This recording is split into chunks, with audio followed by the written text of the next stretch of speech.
C'est un domaine qui génère des avancées technologiques de plus en plus sophistiquées. Mais les dangers sont omniprésents et menacent directement la vie des futurs voyageurs de l'espace. Voler dans l'espace extérieur, c'est comme traverser un stand de tir. Dans cette quête, les limites des capacités et de l'ingéniosité humaine sont testées en permanence.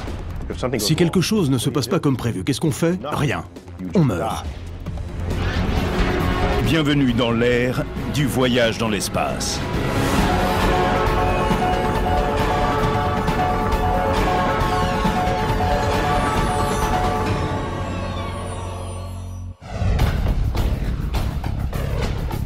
Le progrès, suivant des voies que l'on n'aurait jamais imaginées, continue à œuvrer pour que l'homme puisse aller plus loin dans le ciel.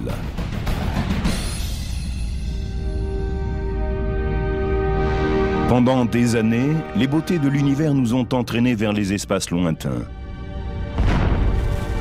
Aujourd'hui, leurs mystères semblent à notre portée et nous pouvons accomplir notre destin. Je ne sais pas si c'est écrit dans nos gènes, mais dès que nous voyons au loin quelque chose, notre curiosité est piquée. Et nous avons tout de suite envie d'aller jeter un œil. Aujourd'hui, les télescopes nous permettent de voir de plus en plus loin. Alors pourquoi ne pas tenter le voyage vers ces objets qui semblent aujourd'hui à portée d'une prochaine mission spatiale? T-minus 10, 9, main engine start, 5, 4, and liftoff of Space Shuttle Atlantis to assemble the... En quittant la planète qui l'héberge depuis toujours, l'homme a accompli un de ses plus grands exploits. Mais personne, depuis 1972, ne s'est aventuré au-delà de l'orbite terrestre. Notre programme spatial a été gelé pendant 30 ans. Nous ne faisons que tourner autour de la Terre. C'est comme si Christophe Colomb, après avoir exploré une première fois le Nouveau Monde, s'était contenté de naviguer le long de la côte espagnole durant le reste de sa vie. Quel est le problème? Un tout petit mot de 4 lettres, le coût. Pour mettre 500 grammes de n'importe quoi en orbite, il faut compter près de 10 000 $. Imaginez que l'astronaute John Glenn soit entièrement en or. Voilà ce que cela coûte de le placer, ou de vous placer, en orbite autour de la planète. Il vous faudrait compter près de 20 millions de dollars pour partir en week-end dans une station spatiale.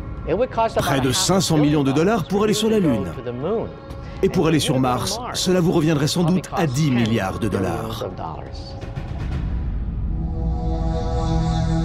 Pour réduire les coûts d'un voyage dans l'espace, il faudrait trouver un moyen efficace de surmonter l'attraction terrestre.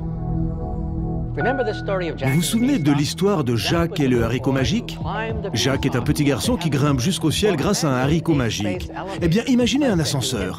Vous appuyez sur un bouton et hop, il vous emmène dans le ciel comme Jacques avec son haricot.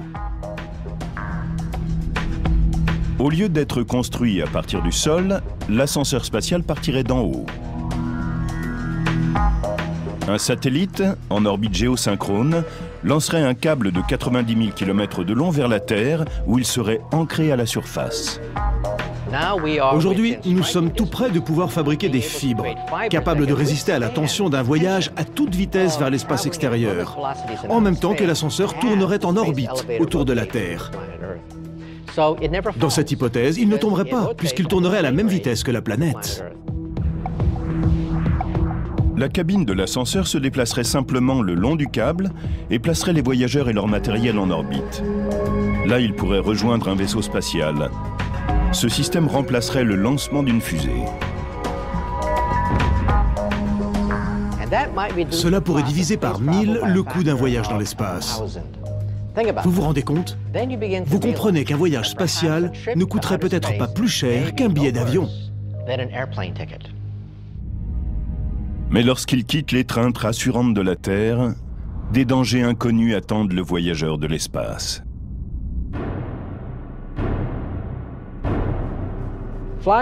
Un vol dans l'espace n'a rien à voir avec un petit périple en bus à travers le pays. C'est comme traverser un stand de tir. Un voyageur paranoïaque pourrait penser que l'univers entier lui tire dessus avec une arme à feu. On trouve dans l'espace des particules, parfois de la taille de poussière ou de cailloux, qui filent à 15 000 km/h, ou même plus vite. En ce moment même, plus d'1,5 million de projectiles de plus de 3 cm de diamètre filent comme des flèches autour de la planète.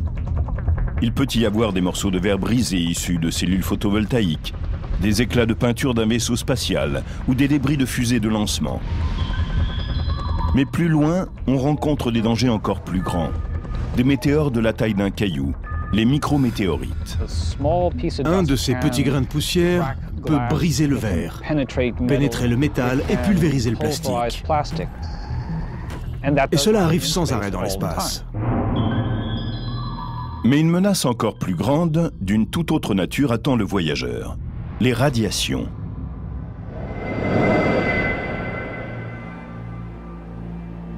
On a pu voir les effets dévastateurs de cette énergie invisible après le lâcher de bombes atomiques sur le Japon au cours de la Seconde Guerre mondiale.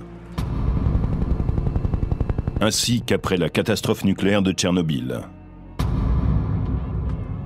Le Soleil, qui nous donne la vie, déverse des flots de radiation mortelle.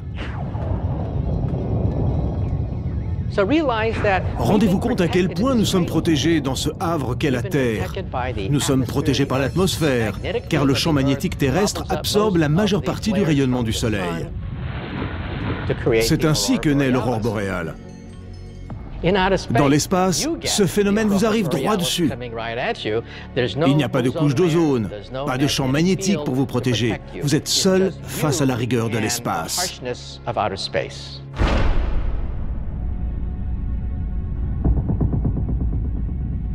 La Terre est à environ 135 millions de kilomètres du Soleil. Sur cette distance, plusieurs centaines de millions de particules traversent chaque centimètre carré de l'espace autour de la planète, à chaque seconde. Des particules à haute énergie arrivent sans cesse du Soleil. Mais de temps en temps, il y a une dose supplémentaire de ces particules brûlées par le Soleil. Nous avons alors une radiation à très haute énergie, et c'est terrible. Ce niveau de radiation n'est jamais bon pour l'ADN de qui que ce soit. C'est dans les régions des taches solaires que sont brûlées ces quantités extraordinaires d'énergie. On a alors comme une batterie de canons qui bombarderait le cosmos. On n'a aucun moyen de prévoir ces radiations avant leur arrivée. Malheureusement, le danger des radiations ne diminue pas lorsqu'on s'éloigne du Soleil. C'est pour cette raison que nous sommes sous la menace d'une autre forme d'énergie. Connus sous le nom de rayons cosmiques galactiques, ils sont issus de mondes extraterrestres lointains, d'étoiles en explosion et de trous noirs. Les rayons cosmiques galactiques se composent de particules qui se déplacent à une vitesse très proche de celle de la lumière. Une simple particule de fer qui viendrait frapper votre corps peut avoir le même effet qu'une balle de baseball lancée à 150 km/h. Ça peut être dévastateur. Bien que les particules de fer soient rares, lorsqu'un astronaute quitte la protection du vaisseau spatial, par exemple quand il fait quelques pas dans l'espace, des milliers de rayons cosmiques galactiques pénètrent son corps à chaque seconde. Sur 24 heures, les rayons et particules solaires qui attaquent le voyageur de l'espace correspondent à ce qu'il recevrait en 6 mois à la surface de la Terre.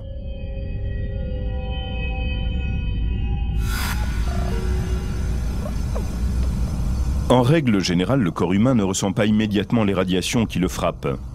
Mais lorsqu'elles sont en quantité importante, il peut les percevoir même les yeux fermés. En effet, les particules émettent des éclairs quand elles frappent la rétine d'un voyageur de l'espace. Ce ne sont pas des éclairs aveuglants. On se demande, est-ce que j'ai vraiment vu quelque chose? Et puis on se dit, oui, en effet, il y a eu un petit événement, bref.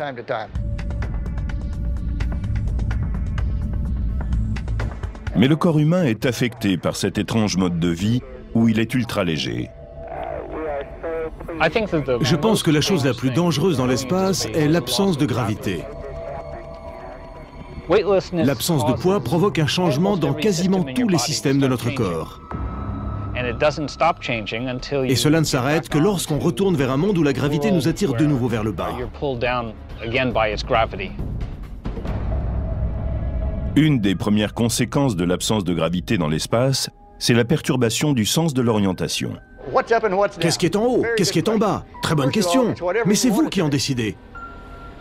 Si vous voulez que le haut soit là, très bien. Mais si vous voulez qu'il soit par là, c'est parfait. La plupart des voyageurs souffriront du mal des transports pendant les premières heures du périple, ou plus vraisemblablement pendant les premiers jours. Il faut se résigner à affronter cela. Tout le monde se sentira sans doute un peu perturbé en termes d'orientation. Sur Terre, les plongeurs éprouvent sous l'eau des sensations assez proches de celles que l'on a lors de séjours prolongés hors de l'attraction terrestre. C'est pour cette raison que les aspirants astronautes de la NASA s'entraînent à vivre et à travailler dans un environnement sans gravité, en restant plus de 6 heures dans un grand bassin d'eau.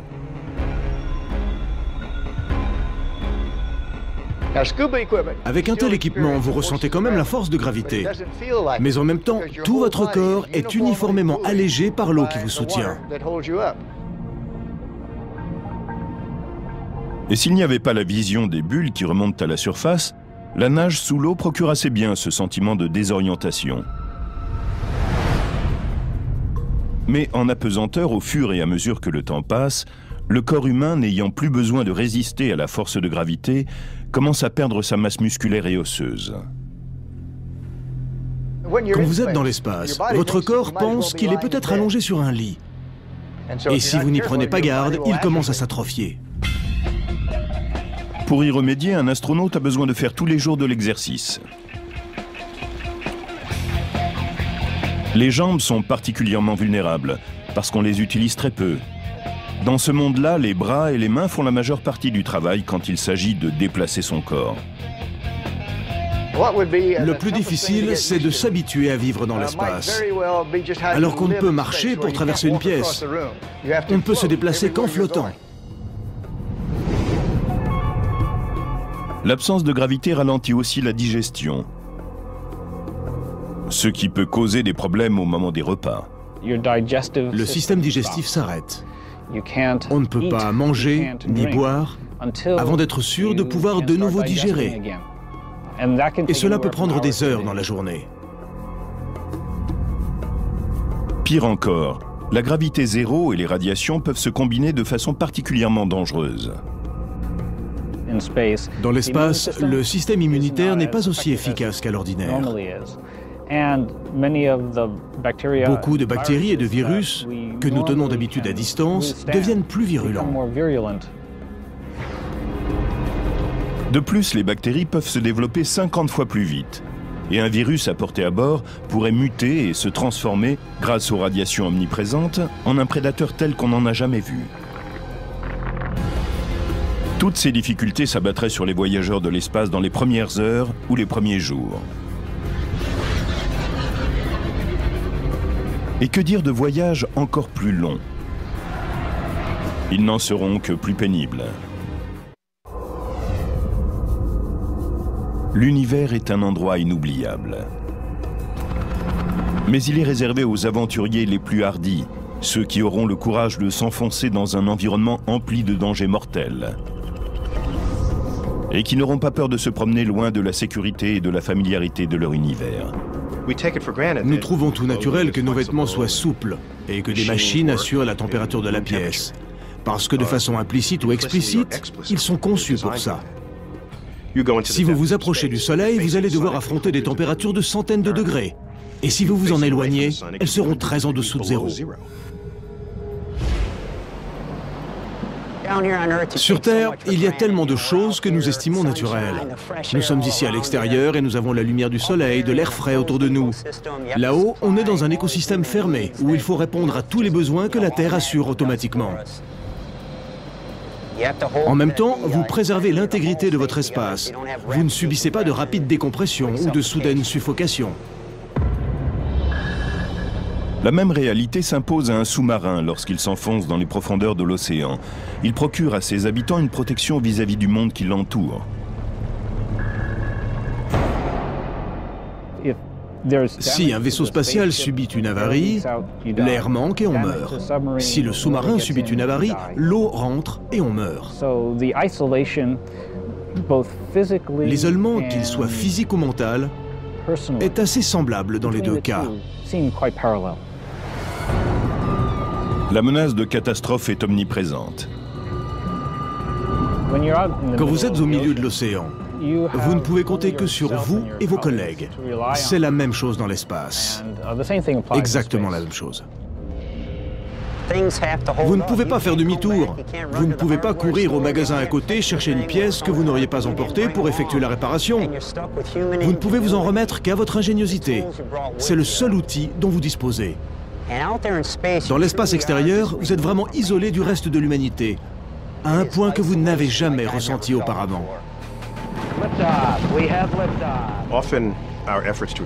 Nos efforts pour explorer l'espace ont souvent été comparés à ceux des grands navigateurs des 15e et 16e siècles. Ceux qui ont traversé les océans pour atteindre un territoire inconnu. Ils devaient emporter toutes leurs provisions, sans savoir s'ils reviendraient jamais. Je pense qu'il y a beaucoup à dire sur cette comparaison. Mais un point diffère profondément. Quand Cortés a abordé l'Amérique du Sud, quand Colomb est arrivé aux Caraïbes, ils avaient toujours de l'air à respirer. Et il y avait des fruits sur les arbres. Supposons que les astronautes d'Apollo 11, Neil Armstrong et Buzz Aldrin, se soient posés sur la Lune et que leur engin ait été accidenté. Que faire? Rien. C'est la mort assurée. Il n'y a aucun arbre sur lequel on puisse prélever des pièces pour réparer le vaisseau. Les dangers qu'encourt la santé humaine sont bien plus grands au cours d'une exploration spatiale que lors d'un voyage sur Terre. Il n'y aura pas de station-service en cas de panne, de pénurie de carburant ou si l'on a besoin de se désaltérer. Un des défis de l'exploration de l'espace, c'est soit d'emporter avec vous tout ce dont vous allez avoir besoin, soit de trouver un moyen de le fabriquer en route ou une fois à destination. Nous ne savons pas encore comment faire. Donc le risque, c'est que si quelque chose va de travers, ce soit terminé et que vous mouriez. Chaque gorgée, chaque goutte d'eau est précieuse. Au cours d'un voyage spatial, il n'y aura pas de douche. On pourra simplement essayer d'enfiler un vêtement mouillé. Quel changement pour un Américain qui consomme en moyenne 500 litres d'eau par jour. Il faudra aussi s'habituer à la manière de faire la cuisine à bord. Pour quelques jours, on peut prendre des fruits et des légumes frais, des carottes, des pommes, ce genre de choses. Pour de plus longues missions, il faut de la nourriture que l'on puisse stocker pendant de longues périodes, sans qu'elle s'abîme ou devienne immangeable. Les astronautes reconnaissent cependant que tous ces risques leur semblent un prix raisonnable pour avoir la chance d'admirer de si près la beauté du cosmos. Je sais ce qu'ils ressentent. Ils racontent par exemple qu'ils peuvent lever leur pouce et bloquer la Terre avec. Cela donne un regard complètement nouveau sur cette merveille qu'est notre planète bleue, la Terre. Et cela permet de comprendre combien elle est précieuse dans ce vaste système solaire.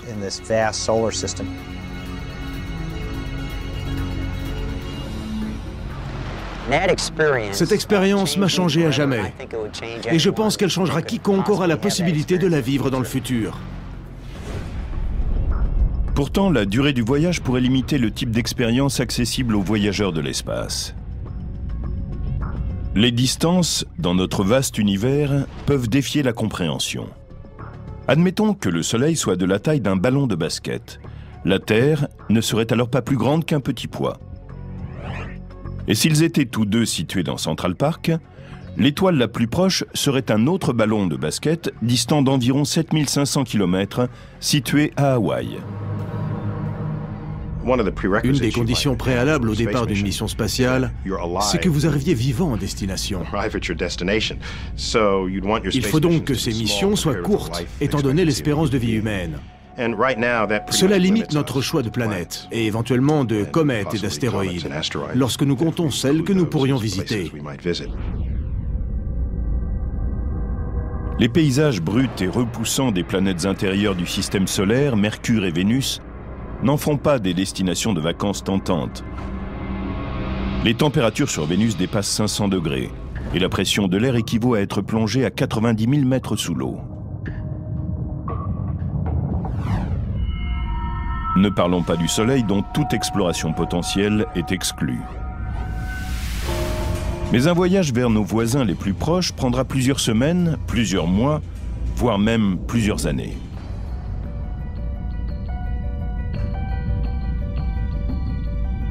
Près de 210 millions de kilomètres séparent l'orbite de la Terre et celle de Mars.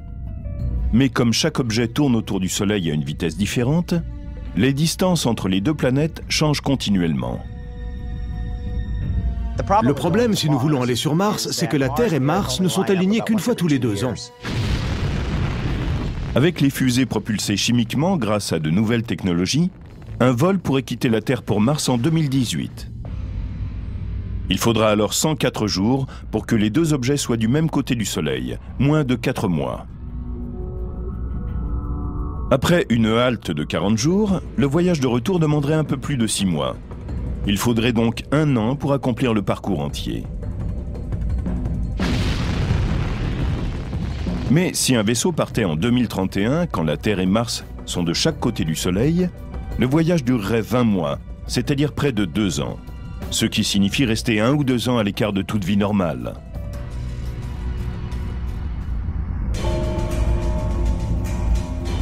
Il y a bien les comètes, ces boules de neige surdimensionnées qui s'approchent assez de la Terre pour qu'on puisse envisager de les rejoindre en quelques mois seulement.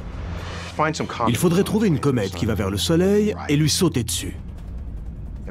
Regardez le coma grossir, la queue se former et le Soleil s'agrandir sous nos yeux, d'abord lentement, puis plus vite. Et enfin revenir en arrière et sortir de là. Ce serait le parcours le plus amusant à faire dans le système solaire. Ce serait dangereux parce que les particules de la comète pourraient venir vous frapper et d'autres débris pourraient vous tuer. Mais ce serait un voyage intéressant.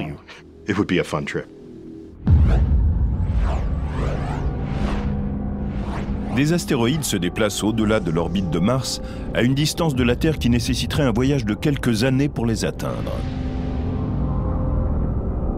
Les futures agences de voyage pourraient organiser des vacances cosmiques dans des conditions extrêmes, en exploitant les environnements exceptionnels de ces planètes miniatures. On vous placerait sur une sorte de luge et on vous lancerait dans l'espace, de sorte que la faible gravité de l'astéroïde vous attirerait en orbite et ne vous repousserait pas dans l'autre sens. Ce serait un grand voyage. 3 fois plus loin que Mars, l'orbite de Jupiter, avec tous ses satellites, offre des dizaines de panoramas différents. L'endroit pourrait tenter de futurs voyageurs, mais l'expédition prendrait environ 5 ans. Saturne est près de 2 fois plus loin que Jupiter, et l'idée d'un voyage qui prendrait plusieurs dizaines d'années semble assez insupportable. Mais certaines technologies permettraient de réduire le temps pour aller sur Mars à quelques jours seulement.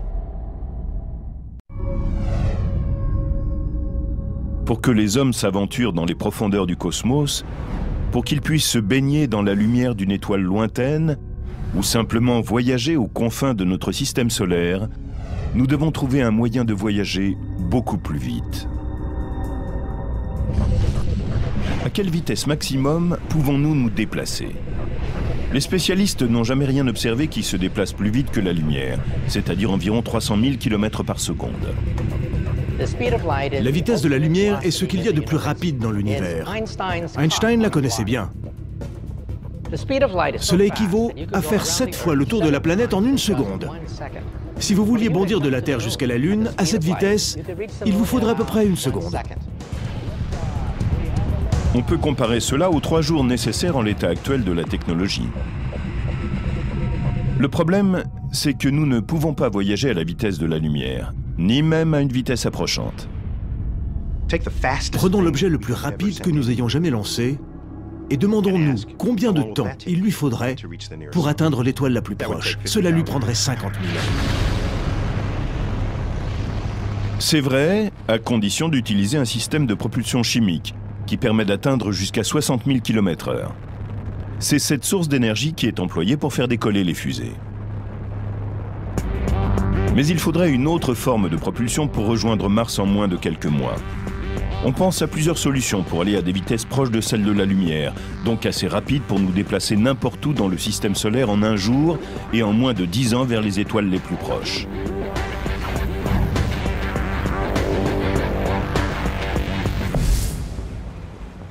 Une de ces théories fait écho à un ancien mode de propulsion terrestre, le vent qui souffle dans les voiles des bateaux.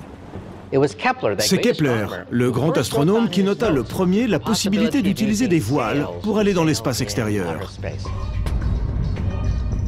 La lumière qui jaillit du Soleil est semblable aux rafales de vent de l'espace extérieur. Ce vent solaire est ce qui crée la queue d'une comète quand elle s'approche du Soleil. Mais la lumière solaire se disperse dans toutes les directions. Et quand on est à une distance double du Soleil, la puissance de l'astre est divisée par 4. En se faisant aider par la Lune, on pourrait concentrer la lumière dans une direction. Si nous avions une batterie de canons laser sur la Lune, faisant feu tous en même temps sur une voile solaire, nous pourrions la propulser à une vitesse qui équivaudrait sans doute à la moitié de celle de la lumière. Maintenant, les lasers diffusent leur énergie dans l'espace.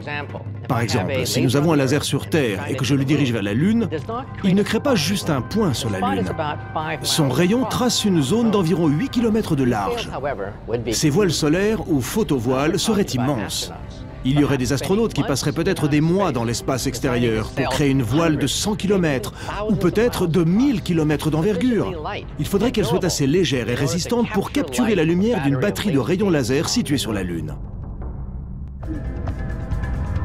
Mais le principe de la voile solaire limite les déplacements à l'intérieur du système solaire.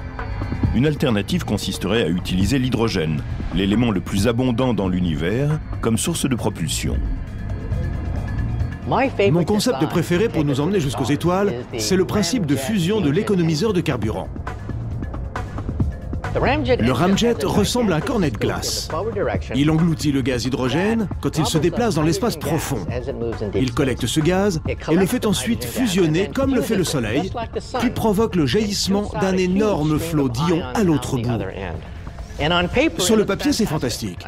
On pense que ce ramjet pourrait avancer éternellement, en utilisant simplement l'hydrogène qu'on trouve naturellement dans l'espace. Malheureusement, les spécialistes n'ont pas encore réussi au cours de leurs tests à réaliser une fusion de l'hydrogène permettant la propulsion. Mais une autre source potentielle de carburant qui semble sortir tout droit de la science-fiction a déjà été créée en laboratoire. C'est ce qu'on appelle l'antimatière. Et c'est le contraire de tout ce que nous connaissons. Pensez par exemple au monde qui se trouve de l'autre côté du miroir, comme dans Alice au pays des merveilles de Lewis Carroll.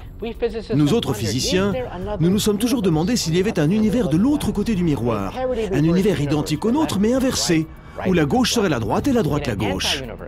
Dans un anti-univers, les charges seraient inversées. Les charges positives deviendraient négatives et les charges négatives deviendraient positives. Et quand elles se rencontreraient, elles produiraient une explosion d'énergie. Donc si l'univers de l'autre côté du miroir était fait d'antimatière et que je puisse toucher cet autre univers, je pourrais détruire la moitié de New York en une seule explosion.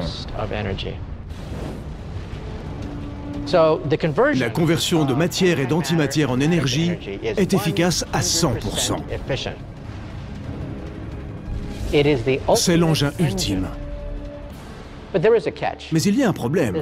Il y a toujours un problème. Nous pouvons peut-être créer des anti-atomes en laboratoire, mais le coût en est exorbitant. Créer une cuillère à thé d'antimatière provoquerait la faillite de la Banque des États-Unis. Pourtant, il suffirait de quelques grammes pour nous emmener sur Mars. Et avec quelques cuillères à thé d'antimatière, nous pourrions atteindre des étoiles proches. Mais pour que nous puissions visiter une étoile lointaine ou une autre galaxie, il nous faut disposer d'un moyen encore plus étrange que celui dont rêvait Alice lorsqu'elle regardait de l'autre côté. Les experts continuent à chercher la méthode qui nous propulsera plus loin encore. Car même à la vitesse de la lumière, nous ne pourrions aller très loin.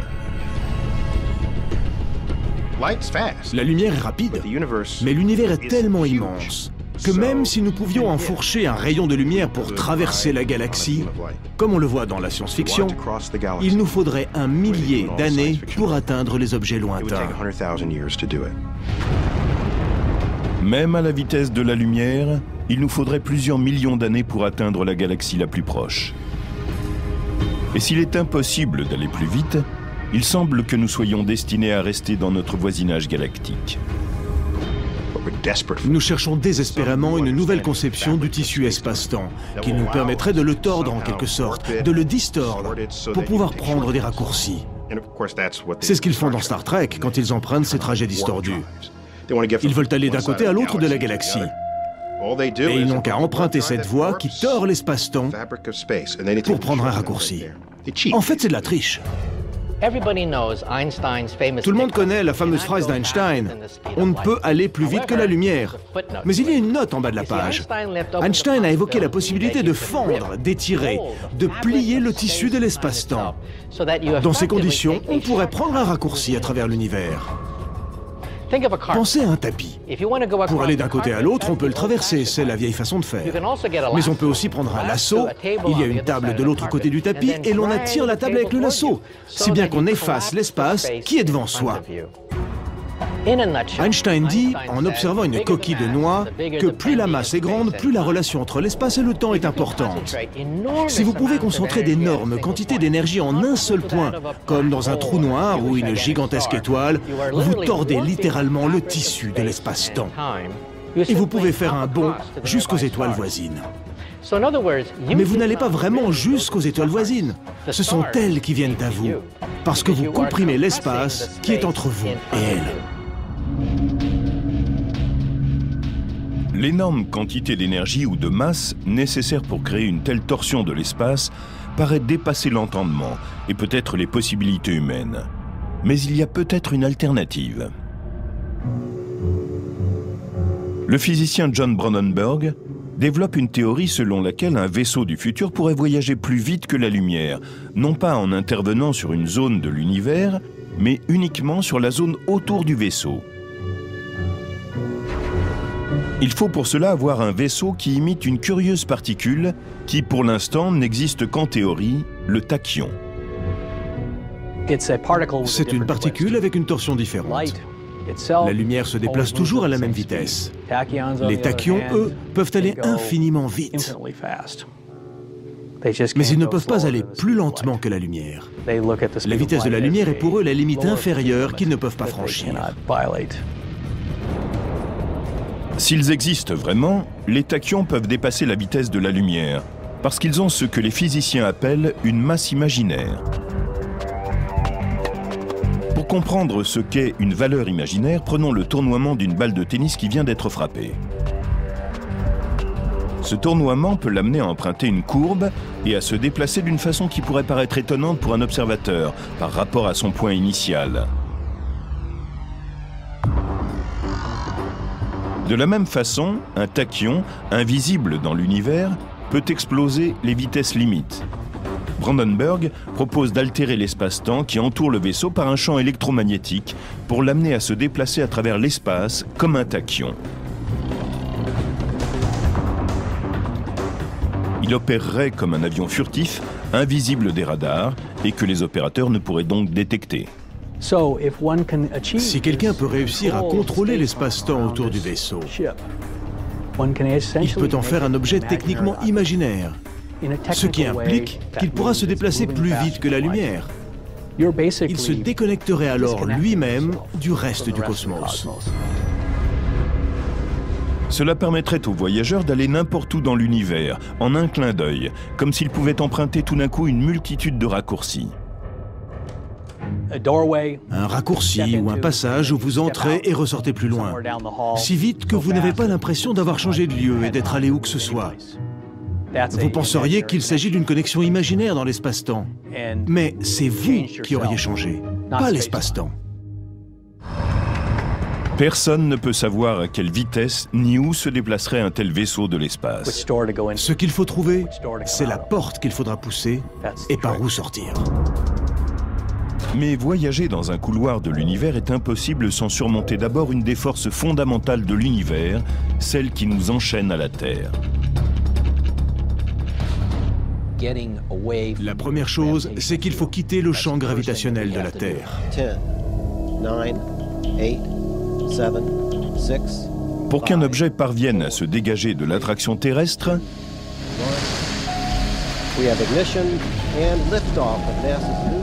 Il doit atteindre une vitesse de 26 250 km/h.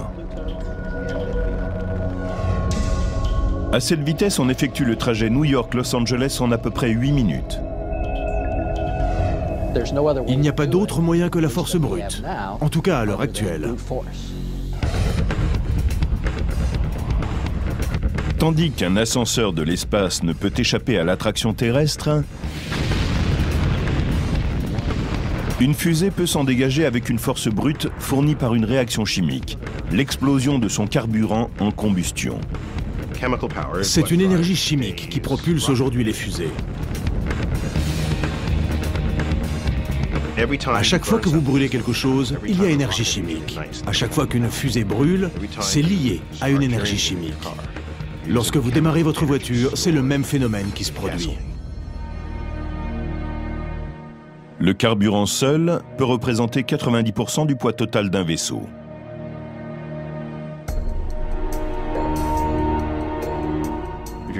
Vous transportez tout le carburant dont vous aurez besoin. Ensuite, le premier carburant brûlé sert essentiellement à placer celui qui reste en orbite. C'est comme si l'on voulait aller de New York à Los Angeles sans refaire le plein. Il faudrait avoir un camion-citerne derrière soi. Mais une grande partie du carburant de ce camion-citerne servirait simplement à déplacer ce qu'il y a dans ce véhicule. La navette spatiale, ses fusées et le carburant qu'elle transporte pèsent 2000 tonnes. Et il faut une explosion tonitruante pour la faire décoller de terre. Well, Brent, looks like your long wait is over. We wish you all the best luck in the world. Godspeed, and we'll see you back here in about 2 weeks. À l'heure actuelle, pour partir dans l'espace, les voyageurs doivent d'abord s'élancer dans le ciel grâce à une détonation contrôlée. Quel que soit le poids du vaisseau, nous avons à produire une poussée d'1,5 à 2 fois ce poids pour quitter la surface de la Terre. Pour faire décoller la navette spatiale à la vitesse demandée, il faut une poussée de 3500 tonnes. Faisons une comparaison. Imaginez que je tienne dans ma main une balle de 500 grammes. Si je la tiens là fermement, j'exerce une force de 500 grammes qui pousse sur la balle. Si je la baisse, il est clair que je n'exerce pas la même poussée. Et si je l'élève, j'exerce une poussée de plus de 500 grammes. De toute évidence, il faut que la poussée soit légèrement supérieure au poids, sinon vous n'irez nulle part. On peut illustrer le déplacement de la fusée grâce à un ballon qu'on gonfle. Cela marche un peu comme un turboréacteur. Je peux le mettre en place et le contrôler. Et maintenant, je le laisse partir. Ce que nous faisons, c'est que nous essayons de placer autant de masse possible dans ce ballon et lorsqu'il se dégonfle, l'arrière, qui est étiré par cette pression, pousse de ce côté et l'objet part dans ce sens. Aujourd'hui, quand les astronautes grimpent à bord d'une navette spatiale, ils sont accompagnés d'immenses réservoirs qui contiennent la masse de carburant nécessaire. Des milliers de tonnes d'hydrogène et d'oxygène hautement combustibles attendent d'être rejetés. Il suffit d'une étincelle.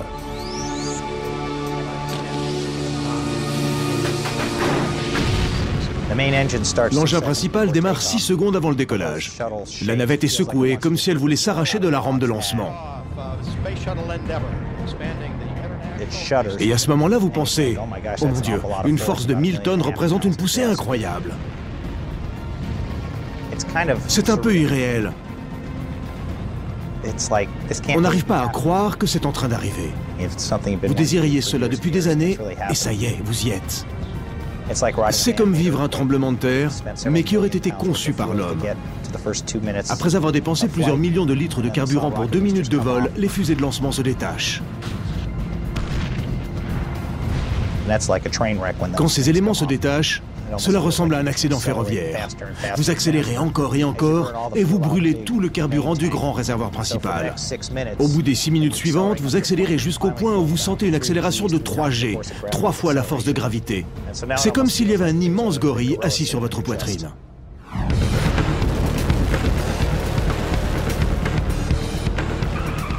Un pilote de dragster qui accélère de 0 à 150 km/h en 2 secondes ressentira une puissance de force G analogue à celle expérimentée par les astronautes.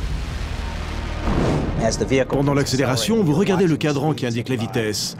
Vous êtes à des milliers de kilomètres par seconde, jusqu'à ce que vous arriviez à 25 fois la vitesse du son. Et là, ça s'arrête. Ensuite, tout flotte. Maintenant, vous êtes dans l'espace. Ce n'est pas très loin. Il ne faut que 8 minutes et 30 secondes pour y arriver. Avant de s'aventurer dans les contrées lointaines de l'univers et atteindre de nouveaux mondes, il faudra d'abord commencer par retourner voir une vieille amie.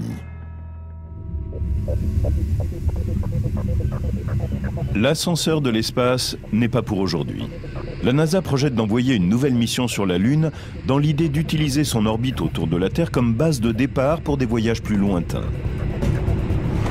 Le projet Constellation de la NASA, qui succède au légendaire programme Apollo, a pour but de mettre le pied sur la Lune en 2020. 2 fusées indépendantes sont à la base de ce plan.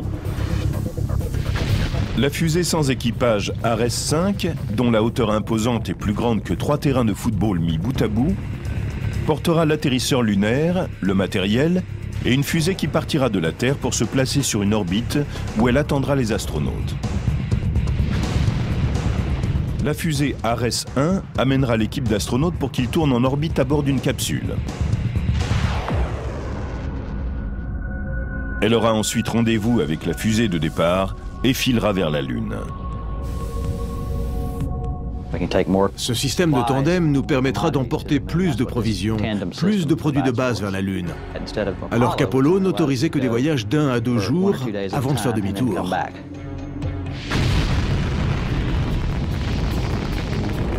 Trouverons-nous le moyen de surpasser les réalisations audacieuses du programme Apollo? Franchirons-nous les distances infinies du cosmos aussi rapidement et facilement que nous traversons un continent? Il le faut. Notre survie en dépend. Nous ne pouvons stopper nos explorations. Nous avons appris dans l'histoire ce qui arrive aux sociétés qui s'arrêtent dans leur quête. Elles déclinent et elles meurent.